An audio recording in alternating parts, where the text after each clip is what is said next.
Hello everyone, तपाईँलाई आजको भिडियोमा स्वागत छ। आजको भिडियोमा चाहिँ म तपाईँहरूलाई एआईबाट कसरी गीत बनाउने भनेर सिकाउन गइरहेको छु। तपाईँलाई थाहै छ होला, अहिले टिकटकमा एआईबाट बनाएको गीतहरू एकदमै धेरै ट्रेन्डिङमा चलिरहेको छ। तपाईँहरू पनि आफै बनाउन सक्नुहुन्छ। भिडियो चाहिँ अन्तिमसम्म हेरेर साथ दिनु होला। सबैभन्दा पहिला त तपाईँहरूले च्याटजिपिटीबाट एउटा लिरिक्स बनाउनु पर्ने हुन्छ।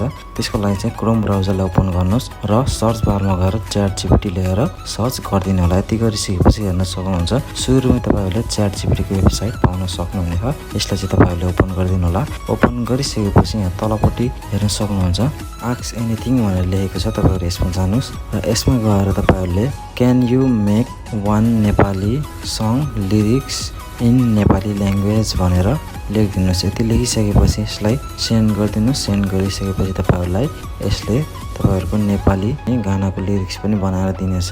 यो बनेको लिरिक्सलाई चाहिँ तपाईँहरूले कपी गर्नु होला। कपी गरिसकेपछि फेरि पनि अब क्रोम ब्राउजरको नयाँ ट्याबलाई ओपन गर्नुहोस् र सर्च बारमा गएर तपाईँहरूले सुनो एआई लेखेर सर्च गरिदिनु होला। सर्च गर्ने बित्तिकै हेर्न सक्नुहुन्छ तपाईँहरूको सुरुमै यो सुनो एआईको वेबसाइट पाउन सक्नुहुनेछ। यसलाई चाहिँ तपाईँहरूले ओपन गर्नु होला। यसमा चाहिँ तपाईँहरूले आफ्नो जिमेलबाट साइन अप गर्नुपर्ने हुन्छ। त्यसको लागि चाहिँ यहाँ माथिपट्टि हेर्न सक्नुहुन्छ व्हाइट कलरमा साइन इन भनेर लेखेको एउटा अप्सन छ। त्यो वाला अप्सनलाई टच गर्नुहोस्। यो वाला अप्सनलाई टच गरिसकेपछि हेर्न सक्नुहुन्छ यहाँनिर तपाईँहरूले थुप्रै अप्सनहरू पाइराख्नु भएको छ। त्यसमध्ये यो गुगलवाला अप्सनमा जानुहोस्। यसमा गइसकेपछि तपाईँहरूले आफ्नो एउटा जिमेल एकाउन्ट चाहिँ यसमा सिलेक्ट गरिदिनु होला। यति गरिसकेपछि यहाँ तलपट्टि कन्टिन्यू भनेर लेखेको अप्सन आउँछ। त्यसलाई कन्टिन्यू दबाएर कन्टिन्यू गरिदिनु होला। साइन अप गरिसकेपछि यसको इन्टरफेस चाहिँ यस्तो टाइपको आउनेछ। र अब हामीले यसमा गीत बनाउनको लागि चाहिँ बिचपट्टि जुन यो वाला अप्सन छ यो वाला अप्सनमा जानु होला। यसमा गइसकेपछि यहाँ माथिपट्टि टपमा हेर्न सक्नुहुन्छ दुईवटा अप्सन छ, एउटा सिम्पल र एउटा कस्टम। तपाईँहरूले सिम्पल खालको गाना बनाउन चाहनु भएको छ भने चाहिँ तपाईँहरू सिम्पलवाला अप्सनलाई चुज गर्न सक्नुहुन्छ। र अलिकति एडभान्स लेभलमा अलिकति प्रो लेभलमा बनाउन चाहनुहुन्छ भने यो कस्टमवाला अप्सनलाई चाहिँ तपाईँहरूले सिलेक्ट गर्नु होला। त्यसपछि तपाईँहरूले यसमा चाहिँ तपाईँहरूले लिरिक्स राख्न पर्ने हुन्छ।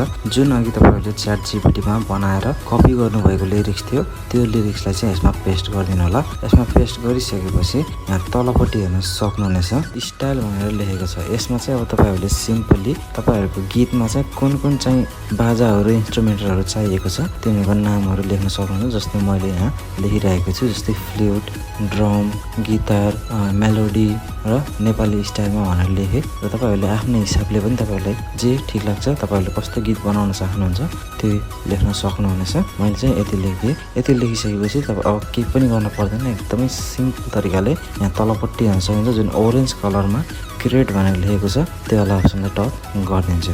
अब हेर्न सक्नुहुन्छ यसले चाहिँ हाम्रो गीतहरू बनाउन सुरु गरिसकेको छ। यसले धेरै टाइम लिँदैन, लगभग 30 देखि 40 सेकेन्डभित्रमा तपाईँहरूको 4वटा गाना बनाएर दिनेछ। तर 4वटा गानाहरू मध्ये जुन यो माथिको टपमा जुन गीतहरू छ दुईवटा त्यो चाहिँ हामीले डाउनलोड गर्न सकिँदैन। त्यसको लागि चाहिँ हामीले पैसा तिर्नुपर्ने हुन्छ, सब्सक्रिप्सनहरू लिनुपर्ने हुन्छ। तर यो जुन तलपट्टिको दुईवटा गीतहरू छ यसलाई चाहिँ तपाईँहरूले डाउनलोड गर्न सक्नुहुन्छ फ्रीमा। अब भने हामीले पालै पालो सुरुदेखि लास्टसम्म यो 4वटा गीतहरू सुन्ने हौँ।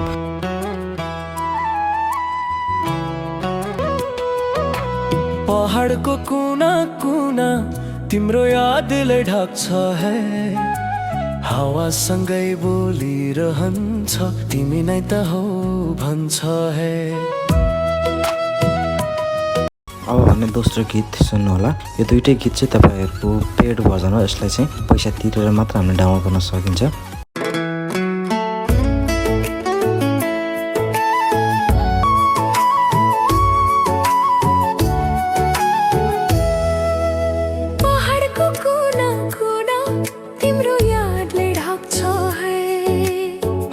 सँगै बोलिरहन्छ तिमी नै त हो भन्छ है।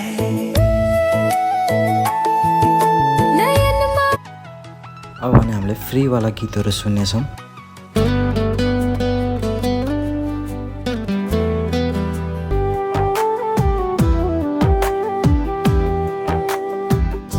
पहाडको कुना कुना तिम्रो यादले ढाक्छ है,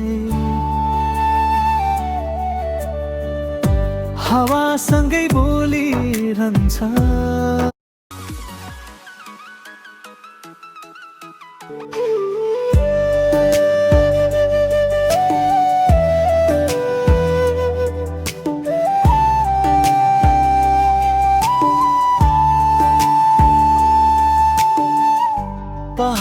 को कुना कुना तिम्रो यादले ढाक्छ है हावासँगै बोलिरहन्छ